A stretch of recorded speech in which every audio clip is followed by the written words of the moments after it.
Jadi kalau kita melihat dari sini, yang target demo itu adalah tadi ini, pemerintah terutama presiden dan partai politik, ya. Dan itu adalah produk demokrasi. Ya. Nah, tanpa ada demokrasi, itu tidak akan ada parlemen, ya, tidak ada parlemen. Jadi tidak bisa ini di kita bilang ini tidak ada kaitannya dengan demokrasi, ya. Nah, kemudian tanpa ada demokrasi, kalau dia mungkin dia sistem yang dipakai di negara ini bukan sistem demokrasi, belum tentu ini presiden ini akan bisa mencapai tampuk kekuasaannya, kan? Tapi kenapa itu bisa dilakukan di dalam sistem demokrasi? Kalau memang itu salah dalam pandangan demokrasi, itulah menunjukkan bahwa demokrasi itu adalah sebuah sistem yang penuh dengan ilusi, yang kita kenal ilusi, ya. Jadi ilusi itu adalah seakan-akan dia bagus, tapi ketika dilaksanakan ternyata nggak bagus. Itu dia ilusi, ya. Di teorinya dia bagus, ya kan, bagus secara teori, tapi ketika kita masuk ke lapangan diterapkan, akhirnya muncullah keburukan-keburukan dari situ, ya. Jadi kalau kita lihat sini, kedaulatan rakyat berarti dia aturan-aturan yang dibuat di dalam negeri itu adalah aturan-aturan yang dibuat oleh rakyat, ya. Jadi kalau kita lihat sini, akhirnya demokrasi itu prinsip utamanya adalah yang membuat aturan itu adalah rakyat. Walaupun dia memang ada representasinya, ya, ada perwakilannya, ya, bukan rakyat itu secara menyeluruh, ya. Nah, dan inilah sesuatu yang langsung bertentangan dengan Islam, ya, bertentangan dengan Islam. Karena dalam Islam itu dia Allah Subhanahu wa taala dengan tegas menyebutkan inil hukmu illa lillah, ya. Jadi apa namanya, hak untuk membuat hukum atau aturan itu hanya Allah. Jadi sangat bertentangan, ya. Nah, ini manusia, ini Allah, ya. لا ما عاد يرعبني ظلم يهددني لا شيء أخسره لا لا مهما يطول الدرب فالحق. Bismillahirrahmanirrahim. Assalamualaikum warahmatullahi wabarakatuh. Waalaikumsalam warahmatullahi wabarakatuh. Alhamdulillahi rabbil alamin. Wassalatu wassalamu ala asrafil anbiya wal mursalin wa ala alihi wa sahbihi ajmain. Bersyukur kita kepada Allah Subhanahu wa taala dengan mengucapkan alhamdulillahi rabbil alamin, dan bersolawat kita kepada Nabi Muhammad sallallahu alaihi wasallam dengan mengucapkan Allahumma sholli ala sayyidina Muhammad wa ala ali sayyidina Muhammad. Sahabat Kipa Channel yang dirahmati Allah, berjumpa lagi kita di acara talk show bersama Kipa Channel, yang mana kita akan membahas tentang berita-berita viral saat ini. Yang mana sudah berada bersama kita narasumber kita Ustadz Saripudin Caniago. Assalamualaikum Ustadz. Waalaikumsalam warahmatullahi wabarakatuh. Bagaimana kabarnya Ustadz? Alhamdulillah baik. Alhamdulillah. Tema yang akan kita angkat pada pertemuan kali ini adalah tinggalkan demokrasi dan pragmatisme, kembali pada syariah Islam. Tema yang akan kita angkat pada pertemuan kali ini adalah tinggalkan demokrasi dan pragmatisme, kembali kepada syariah Islam. Belakangan ini gelombang unjuk rasa terjadi di hampir seluruh kota di Indonesia, yang menunjukkan rasa tidak senang, tidak puas rakyat pada segala kondisi buruk yang terjadi di negeri ini. Yang ingin saya tanyakan Ustadz, apakah ada peran demokrasi sebagai penyebab segala kekacauan ini Ustadz? Bismillahirrahmanirrahim. Assalamualaikum warahmatullahi wabarakatuh. Waalaikumsalam. Alhamdulillahirabbil alamin. Wassalatu wassalamu ala asrafil anbiya'i wal mursalin wa ala alihi wa sahbihi ajma'in. Asyhadu an la ilaha illallah wahdahu la syarikalah wa asyhadu anna Muhammadan abduhu wa rasuluhu allazi la nabiyya ba'da. Ya, berjumpa lagi kita di talkshow mingguan kita, ya. Dan tadi sudah disampaikan dia topik yang akan kita bahas di kali ini, ya. Tentu yang kita bahas itu adalah topik-topik yang sedang hangat diperbincangkan di negeri ini, dan kita membahasnya dari sudut pandang fakta ilmiah dan kemudian sudut pandang keislaman, ya. Tadi itu ya pertanyaannya tadi, apakah gelombang demo yang begitu masif ya terjadi di negeri ini di berbagai kota dan tidak cuma selesai satu hari, masih berlanjut terus ya. Dan itu jelas demo itu kan menunjukkan ada sesuatu yang terjadi yang tidak disukai oleh rakyat. Nah, sehingga muncullah demo tadi. Jadi ketika ditanya apakah ini ada kaitannya dengan demokrasi, kita lihat dulu yang di demo itu apa ya. Apa yang mereka demo itu ya. Jadi kalau kita melihat sini, dia umumnya yang paling utama itu adalah tentang kepemimpinan Presiden Jokowi saat ini ya.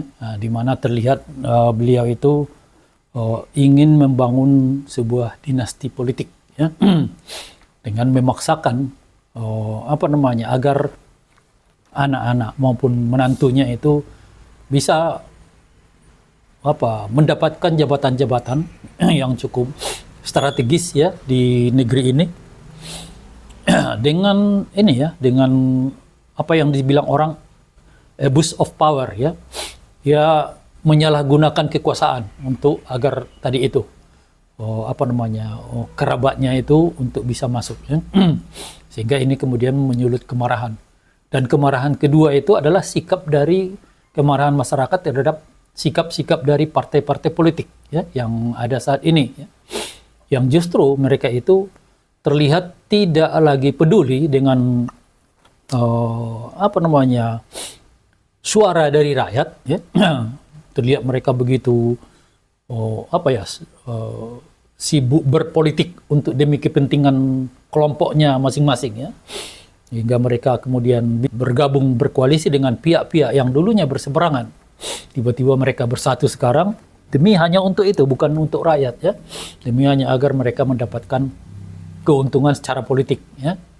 Pokoknya nanti agar mendapat kursi menteri ya. Ketika mereka bergabung dengan koalisi pemerintahan yang baru nanti ya. Dan itu semua membuat rakyat itu muak tentunya ya. Target demo itu adalah tadi ini pemerintah, terutama presiden dan partai politik ya. Dan itu adalah produk demokrasi ya. Nah, tanpa ada demokrasi itu tidak akan ada parlemen ya, tidak ada parlemen. Jadi tidak bisa ini di kita bilang ini tidak ada kaitannya dengan demokrasi ya. Nah, kemudian tanpa ada demokrasi, kalau mungkin sistem yang dipakai di negara ini bukan sistem demokrasi, belum tentu ini presiden ini akan bisa mencapai tampuk kekuasaannya, karena akan ada syarat-syarat dari masing-masing sistem itu kan. Hanya saja kalau kita di demokrasi itu syaratnya itu adalah siapa saja yang sudah ada batas ada persyaratan yang itu persyaratan yang sangat umum ya terpenuhi, kemudian dia yang harus didapatnya hanya mendapatkan dukungan suara terbanyak, maka dia bisa menjadi presiden ya. Makanya ini yang terjadi ketika kemudian Jokowi ini bisa akhirnya menjadi presiden dulunya ya. Padahal kalau kita melihat dari sisi umpama capability ya, kemampuan ya, dia sangat diragukan dulu kan. Dia hanya latar belakangnya tidak ada latar belakang politik, dia hanya pengusaha mebel gitu kan, pengusaha mebel, dan itu dilakukannya sepanjang hidupnya. Nah, tiba-tiba dia begitu langsung bisa jadi wali kota, jadi gubernur, langsung jadi presiden gitu kan. Tanpa ada latar belakang kemampuan politik sama sekali ya, kemampuan memahami tentang kenegaraan ya. Tapi itulah. Jadi kita melihat di sini faktor naiknya Presiden Jokowi ini dulu itu karena memang begitu sistem demokrasi ya. Makanya dia tidak bisa dilepaskan dari keberadaan sistem itu, keberadaannya Jokowi ini. Contohnya umpamanya kita bilang, itu kan dulu ya, seperti sekarang ya, presiden kita yang sudah terpilih sekarang itu, saya rasa banyak orang yang tidak suka juga gitu kan. Tidak suka juga.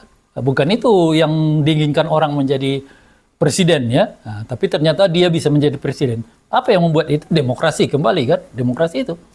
Tak bisa, walaupun dia umpamanya dia ada di situ faktor-faktor lain, ya, ya itu demokrasi. Tapi demokrasi itu bukan demikian. Itu kan dia karena ada di situ kecurangan apa segala macam itu kan. Tapi kecurangan-kecurangan itu juga adalah hal-hal yang muncul kemudian dari dari turunan-turunan dari adanya prinsip-prinsip dalam demokrasi itu sendiri. Ya. Umpamanya kita lihat di mana munculnya kecurangan itu ya. Kita lihat di situ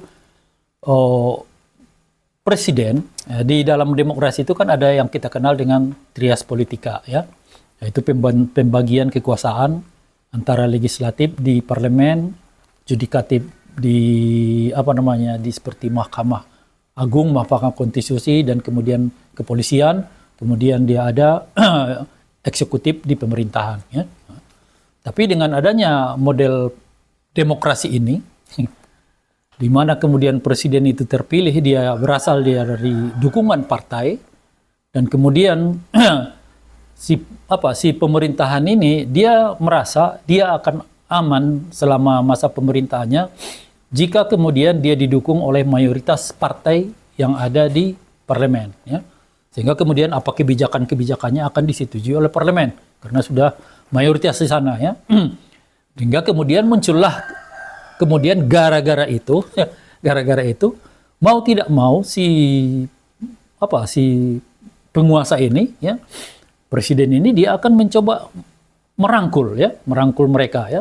Bagaimana cara merangkul mereka adalah dengan tadi itu ya, bagi-bagi kekuasaan ya, dengan diberikannya iming-iming menjadi menteri ya.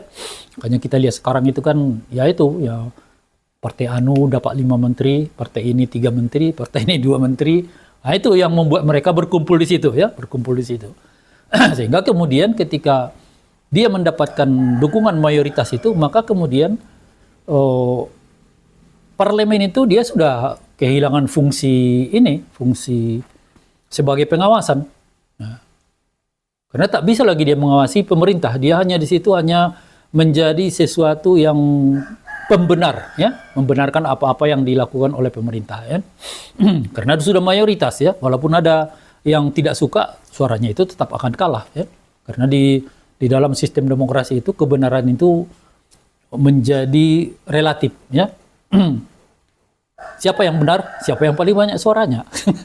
Jadi seburuk apapun pendapat itu, ketika dia didukung oleh mendapat dukungan dari suara lebih dari 50%, maka itu dianggap benar. Ya. Segala kemudian keinginan-keinginan dari si penguasa tadi, dia bisa melihat ini bisa saya wujudkan. Ya, selama saya mendapatkan dukungan dari parlemen. Ya. Nah, itulah yang dia punya. Sehingga dia kemudian mencoba ini, seperti yang sekarang, membangun dinasti politiknya. Nah, itu didukung oleh parlemennya. Nah, dengan model itu. Ya, hasil daripada demokrasi itu sendiri, ya, demokrasi itu sendiri. Jadi kalau kita melihat di sini dia yang membuat kemudian kekacauan yang sedang terjadi saat ini di negeri ini itu sumber utamanya demokrasi itu sendiri, ya. Jadi bukan dari sisi oknum, ya, tapi demokrasi sendiri. Nah, karena dia membuka peluang-peluang untuk ini, ya, untuk bisa akhirnya si penguasa atau pemerintah itu menguasai parlemen, menguasai judikatif, ya. Seperti judikatif itu kan, ya, itu kan dia pimpinan judikatif seperti Mahkamah Agung, Mahkamah Konstitusi, itu kan dia siapa pemimpinnya itu kan itu dia usul dari presiden, ya, usul dari presiden. Tapi di situ disebutkan syaratnya, biarpun dia usul presiden harus disetujui oleh DPR. Nah, ketika kemudian seorang presiden itu dia sudah menguasai lebih mayoritas di DPR, maka usul dia itu usul DPR, ya kan? Pasti akan lolos di sana, ya. Siapapun yang dia ajukannya pasti akan lolos di sana, ya. Jadi itu kemudian akan membuat seorang penguasa itu cenderung merasa, oh, saya bisa kok melakukan apa saja di negeri ini, ya. Itulah yang terjadi sekarang, ya. Dan kalau kita melihat ke depan itu bagaimana? Ini kan mau terjadi pergantian pemerintah, ya. kalau kita melihat dari sisi ini tidak ada perubahan ya. Kita tahu bahwa ini Prabowo ya, dia sedang menggalang agar kalau bisa seluruh partai-partai yang ada itu bergabung di satu bersama dia gitu kan. Kan udah nggak benar gitu kan. Udah salah juga dalam pandangan demokrasinya itu sendiri gitu kan. Tapi kenapa itu bisa dilakukan di dalam sistem demokrasi kalau memang itu salah dalam pandangan demokrasi? Ya itu tadi itulah menunjukkan bahwa demokrasi itu adalah sebuah sistem yang penuh dengan ilusi yang kita kenal ilusi ya. Jadi ilusi itu adalah seakan-akan dia bagus, tapi ketika dilaksanakan ternyata nggak bagus. Itu dia ilusi ya. Di teorinya dia bagus, ya kan, bagus secara teori, tapi ketika kita masuk ke lapangan diterapkan, akhirnya muncullah keburukan-keburukan dari situ ya. Yang kemudian itu kita melihat nggak begini demokrasi itu ya. Nah, sehingga kita melihat kondisi yang terjadi di negeri itu penyebab utamanya adalah diterapkannya di negeri ini sistem pemerintahan berbentuk demokrasi itu. Itu mungkin. Bicara tentang demokrasi ini, Ustadz, bagaimana pandangan Islam tentang sistem demokrasi ini, Ustadz? Ya, ya tentunya itu ya, karena kita tadi sudah sebutkan, kita akan melihat apa yang mau kita bahas di sini dari kacamata Islam, maka kita akan lihat ya. Jadi sebenarnya kalau kita melihat demokrasi itu kan dia dari sisi bahasanya itu kan dia ini berasal dari bahasa Yunani ya. Demos yaitu publik atau masyarakat, kratos itu kedaulatan. Jadi dia demos kratos itu kemudian dia ketika disambung dia menjadi suaranya menjadi demokrati sebenarnya ya. Kemudian dia menjadi ketika masuk ke bahasa Inggris demokrasi ya, dan ketika kita masuk ke bahasa Indonesia menjadi demokrasi. Nah itu dia. Jadi kedaulatan di tangan rakyat. Itu inti dari demokrasi itu intinya ya. Di mana salahnya kedaulatan di tangan rakyat? Jadi kalau kita bicara tentang kedaulatan, yang dimaksud kedaulatan itu adalah siapa yang berhak membuat hukum atau aturan, itulah yang disebut yang berdaulat ya. Itu yang berdaulat ya. Umpamanya kita di rumah tangga kita kan, siapa yang berdaulat di rumah tangga? Paling orang tua ya. Dia menentukan anaknya itu bahwa kami begini-begini ya, orang tua ya. Begitu dia masuk kita ke perusahaan, kita bekerja perusahaan, siapa yang berdaulat di perusahaan itu? Pimpinan perusahaan ya. Atau pemilik perusahaan. Dia sudah memberikan aturan-aturan ya, yang kita hanya boleh tunduk kepada aturan itu. Itu yang disebut berdaulat. Jadi kalau kita lihat sini, kedaulatan rakyat berarti dia aturan-aturan yang dibuat di dalam negeri itu adalah aturan-aturan yang dibuat oleh rakyat ya. Dan karena tidak mungkin seluruh rakyat kemudian dia diajak berembuk untuk membuat aturan, seperti kita udah 280 juta gitu, bagaimana mengumpulkan orang itu untuk satu rapat memunculkan? Nggak mungkin ya. Sehingga kemudian dalam demokrasi adalah sebuah alat untuk itu, yaitu dengan membuat perwakilan ya, sistem perwakilan. Itulah yang kenal dengan wakil rakyat atau parlemen.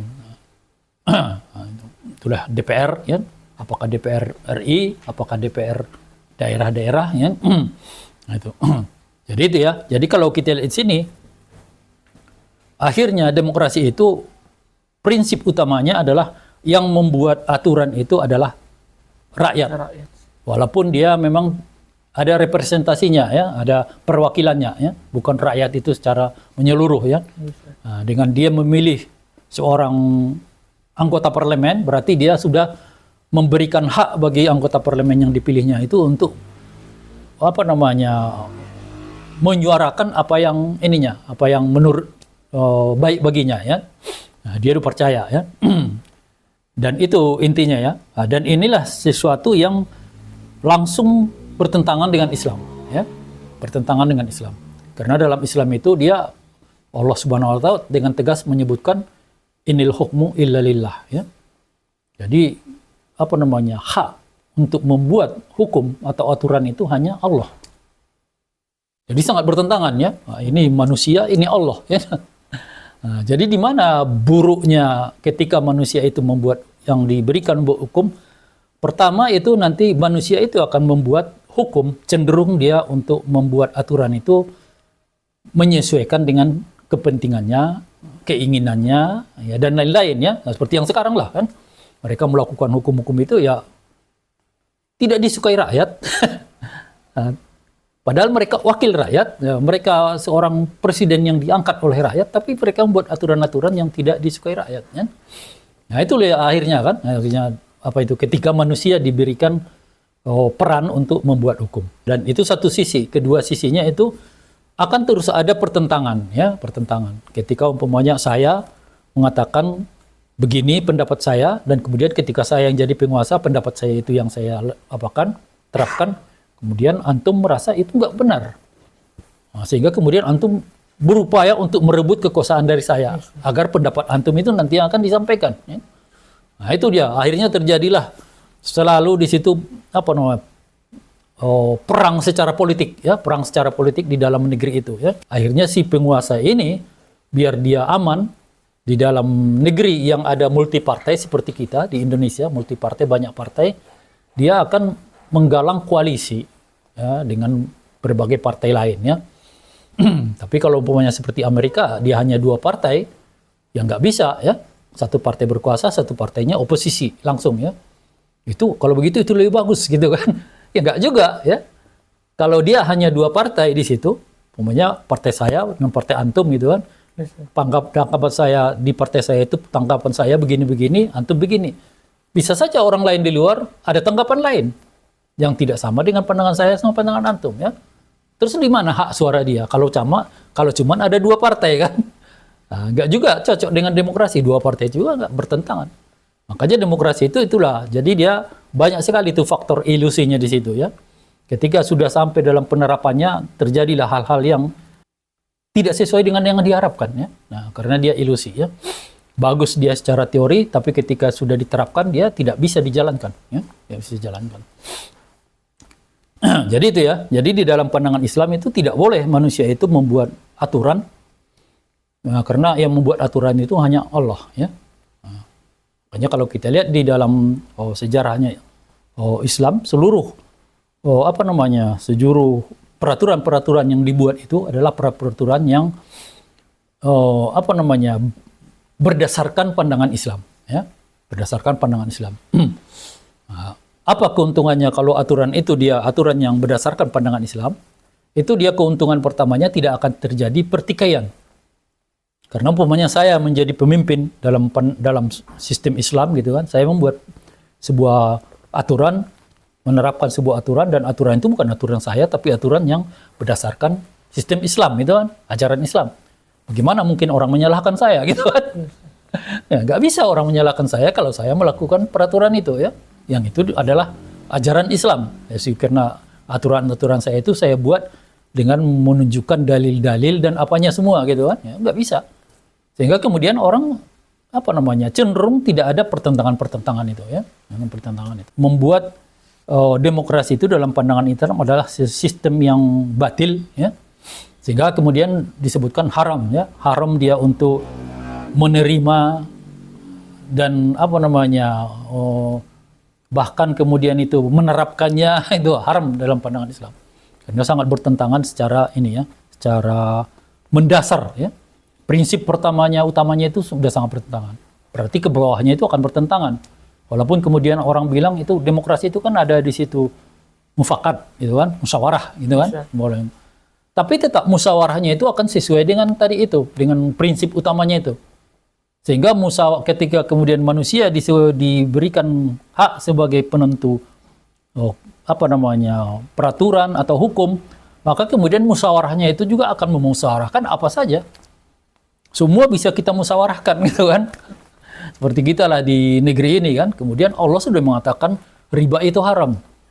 Nah, ternyata oleh pemerintahan kita dengan undang-undangnya mengatakan riba itu tidak haram ya. Nah, boleh kita lakukan ya. Nah itulah. Jadi kemudian itu tadi. Nah, ketika manusia diberikan hak untuk menetapkan hukum, maka hukum-hukum yang akan dibuatnya itu adalah hukum yang bertentangan dengan ini ya, bertentangan dengan syariat Islam ya. Allah di dalam Al-Quran mengatakan fahkum bainahum bima anjalallah ya. Apalah kalian pakailah ya di antara kalian untuk menghukumi apa saja dengan apa-apa yang datangnya dari Allah ya. Apa yang datang dari Allah itu ya syariat Islam. Tidak ada yang lain ya. Wala tattabi'u ahwa'ahum ya. Jangan kalian mengikuti hawa nafsu mereka ya. Hawa nafsu mereka itu siapa? Manusia kan. Jadi maksudnya di sini pakailah hukum yang datang dari Allah, jangan pakai hukum yang buatan manusia itu. Hukum yang buatan manusia itu adalah hukum yang berasal dari hawa nafsu ya, hawa nafsu manusia ya. Amma ja'aka minal haqqi ya. Padahal kepada kalian itu sudah datang sesuatu yang hak. Itu yang datang dari Allah tadi ya. Jadi bagaimana kemudian kita mengatakan demokrasi itu sesuatu yang baik ya?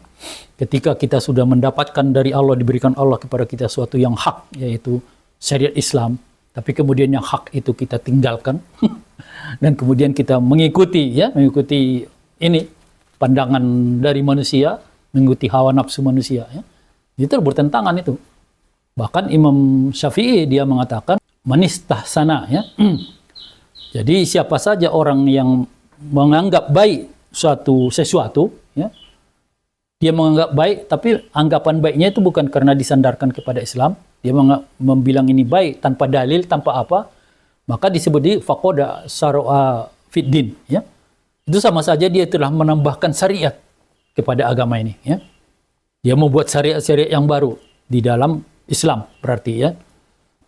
Jadi kita melihat dari sini dalam pandangan Islam itu dia demokrasi itu sesuatu yang batil ya, dan sehingga hukumnya itu adalah hukum haram bagi kita untuk mengambilnya, menerimanya, menerapkannya ya, dan ini semuanya ya. Itu mungkin dia penjelasannya bisa agak panjang ini, tapi karena durasi kita tidak panjang, kalau ada nanti yang mau ditanyakan untuk lebih jauh boleh disampaikan di kolom komentarnya ya. Biar kita bikin nanti video sendiri untuk menjawab tersebut. Oke, itu mungkin. Jika demokrasi sesuatu yang batil dan haram mengambil serta memakainya, kemudian sistem apa yang terbaik untuk jadi penggantinya? Iya, ya. Memang itu dia ya. Jadi kalau kita bilang demokrasi itu dia sesuatu yang haram untuk kita ambil terapkan ya, maka ya kita tahu di dalam sebuah negara itu tidak akan bisa berjalan tanpa sistem ya. Tidak mungkin ada negara yang bisa berjalan tanpa sistem. Karena sistem itulah yang akan membuat aturan-aturan yang mengatur seluruh aktivitas apapun yang ada di dalam negara itu ya. Jadi kalau tidak ada sistem, tidak akan ada aturan. Bayangkanlah kalau dalam sebuah negeri tidak ada aturan ya. Jangankan dalam satu negeri, dalam satu sekolah aja tidak ada aturan, ya kacau balau semuanya orang. Ya, jadi itu ya. Jadi kalau kita melihat sistem demokrasi ini, kalau ini kita tinggalkan, kita mau kemana ya? Tentunya sebagai seorang Muslim kita akan melihat dulu apakah di dalam Islam ada sebuah sistem pemerintahan ya, kenegaraan ya, apakah kita ada punya ya. Nah, ternyata kita melihat bahwa Rasulullah begitu beliau diangkat sebagai Rasul dan kemudian berdakwah, ketika beliau melihat bahwa dakwah beliau itu dia mengalami kesulitan di Mekah ya, karena pertentangan dari masyarakat Mekah ya, beliau langsung kemudian melakukan beberapa ikhtiar untuk mendapatkan dukungan dari kabilah-kabilah yang cukup besar ya. Tujuannya adalah untuk mendukung dia untuk menjadi seorang pemimpin ya. Kita bisa lihat itu kalau kita baca sirah ya, sirah Nabawiyah ya, kita akan melihat beberapa kali dilakukan Rasulullah itu untuk mendatangi kabilah-kabilah itu, dan banyak hal yang terjadi, ada yang dia ditolak, dia dicaci maki, dilempari dan segala macam ya, karena mereka juga tidak bersedia untuk mendukungnya, sehingga kemudian Rasulullah mengirim para sahabat keluar dari Mekah untuk mencari wilayah lain Karena Mekah itu nggak mungkin kayaknya gitu kan. Nah, itulah kemudian akhirnya mendapatkan nusroh atau dukungan dari dua suku besar di Yasrib ya atau Madinah, suku Aus dan Khazraj ya. Dan dengan itu Rasulullah langsung hijrah Rasulullah ke Madinah, dan langsung begitu sampai di Madinah beliau mendirikan Daulah Islamiyah di Madinah, di mana yang menjadi pemimpin kepala negaranya itu beliau langsung ya. Jadi di Madinah itu Rasulullah itu dua jabatan di situ, satu sebagai pemimpin kenegaraan, satu lagi dia sebagai Rasul ya, Rasul utusan Allah. Kalau di Mekah dia hanya Rasul ya. Di Madinah dia sudah dapat dua jabatan. Jadi kalau kita lihat dari sini apa yang dilakukan oleh Rasulullah, kemudian dia menegakkan itu Daulah Islamiyah di Madinah, dan kemudian begitu dia wafat itu dilanjutkan oleh para sahabat, Khulafaur Rasyidin. Kemudian sesudah masa mereka dilanjutkan lagi oleh kaum muslim lagi dalam bentuk kekhalifahan Umayyah, kekhalifahan Abbasiyah yang berpusat di Baghdad, Umayyah di Damaskus, dan kemudian Utsmani di Turki ya. Itu sampai 1300 tahun lebih ya. Itu ada ya. Dan itu semua negara ya, itu semua negara. Seperti yang dibilang tadi, negara itu tidak akan mungkin berjalan tanpa sistem. Berarti ketika ada negara yang dibangun oleh Rasulullah sampai kemudian 1300 tahun itu berdiri, pasti ada sistem di situ ya, yang membuat negara itu berlanjut sampai begitu lama ya. Nah, itulah yang kita kenal dengan sistem pemerintahan dalam Islam ya. Jadi Islam itu mempunyai ya sistem pemerintahan dalam Islam. Kalau dia negaranya, penyebutan negaranya itu disebut sebagai Daulah Khilafah Islamiyah ya. Nah, kemudian dia pemimpinnya itu kita kenal dengan sebutan khalifah ya. Nah, khalifah pertama itu adalah Abu Bakar As-Siddiq ya. Nah, itu kita sebut-sebut ketika kita salat tarawih ya, kita sebut itu. Empat khalifah pertama itu ya. Khulafaur Rasyidin ya. Nah, dan itu menunjukkan bahwa ada sistem dalam Islam itu ya. Kalau tadi kita sudah membahas bagaimana dia di dalam yang pembuat hukum ya. Kalau pembuat hukumnya manusia seperti sekarang inilah yang terjadi ya. Jadi di dalam Islam itu, dalam Daulah Khilafah Islamiyah itu, yang membuat hukum itu adalah Allah. Ya. Sehingga manusia tidak bisa membuat hukum dengan pendapatnya sendiri.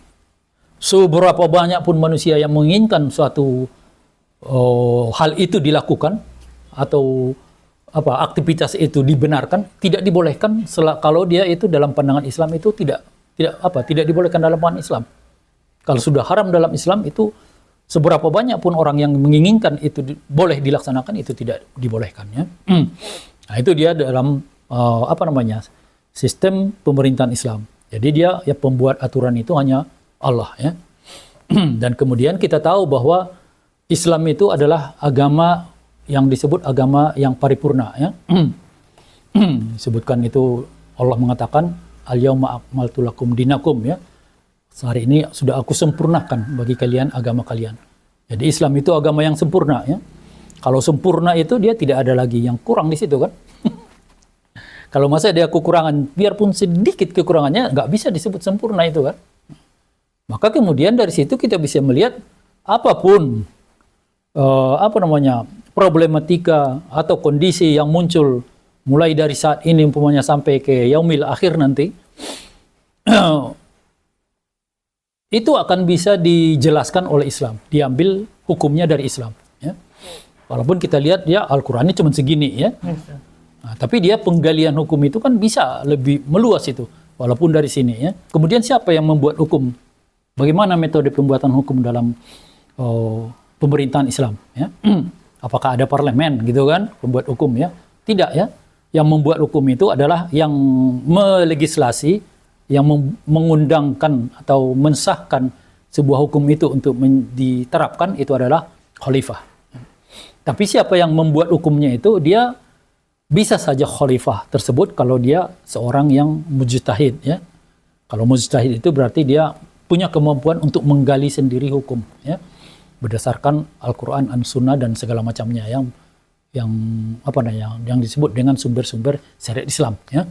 Tapi kalau beliau seorang khalifahnya itu tidak punya kemampuan untuk itu tadi, maka dia akan meminta kepada para mujtahid yang ada di negeri untuk mereka itu mengeluarkan pendapat hukum tentang hal-hal yang baru tadi. Ya. Nah, sehingga itu para mujtahid itu akan menggali, ya, mereka akan menggali sebagaimana di masa lalu, ya, para ulama-ulama masa lalu itu menggali, ya, sebelum ditutup pintu ijtihad dulu, ya. Mereka akan menggali hukum dari sumber-sumber syariat Islam dan kemudian mereka akan mengajukan pendapat mereka kepada khalifah.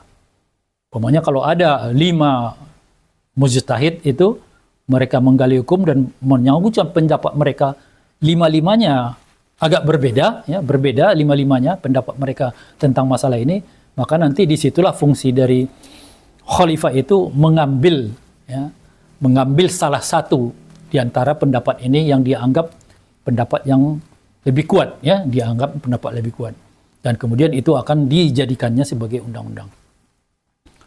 Jadi kalaupun dalam pandangan kita, kalaupun si khalifah ini mengambil yang manapun di antara kelima pandangan ini tetap pandangan yang bukan pandangan dari si mujtahid tadi. Karena yang disampaikannya bukan pandangan dia. Ya. Dia hanya menyampaikan sesuatu sesudah dia menggali dalam Islam. Sehingga itu tetap pandangan yang datangnya dari Islam. Itulah yang kita sebut dengan hanya Allah yang membuat hukum. Ya.